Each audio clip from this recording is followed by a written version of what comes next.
তাহলে বস্তি থাকে, আরো লাগলে 10 লাখ আবার আমরা দেবো,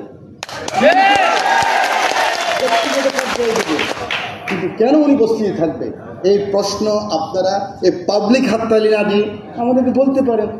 মাওলানা মামুনুল হক সাহেব সবচেয়ে আমরা পছন্দ করি, লোকটা যদি আসতো, মঞ্জু যদি আসতো, আসিফ যদি আসতো, জুলাই বিপ্লবের তারা যদি আসতো, আপনাদের বিপ্লবী নেতা ফুয়াদ, তাকে বলছেন ঢাকা ইলেকশনে দাঁড়াও ভাই, পাস করে ফেলবা।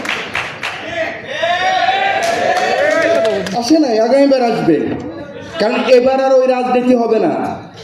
আগে কি হতো, আমার যে ম্যানিফেস্টো যেটা নিয়ে ভোটে গেলাম, আমরা যাই, বারবার গিয়েছি, 1 বছর যাওয়ার আগেই স্যার আছেন এখানে উপস্থিত, মঈন খান স্যার, আমাদের রিপন ভাই আছে, আমরা আমাদের ওই ম্যানিফেস্টো না কইরা আগামী 5 বছর কিভাবে থাকবো ওই ধান্দাই তো করছি নাকি সবাই।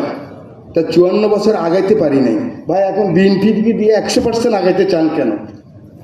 20% আগাক, 25% আগাক, মামুনুল হক সাহেব সুযোগ দেন আমাদেরকে। আপনারা আগামীবার আসবেন, আমরা ওখানে থাকবো, আপনারা আবার 25% বাড়াবেন, 30%, তাহলে 3 পার্লামেন্টেই তো 100% হয়ে যাবে। আমাদেরকে ভাই 2 মাসও তো হয় না,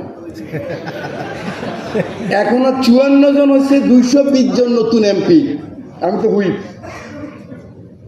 80 জন আমাদের মাত্র, 77 জন পুরান, জমাতের মিলাইয়া 4 জন।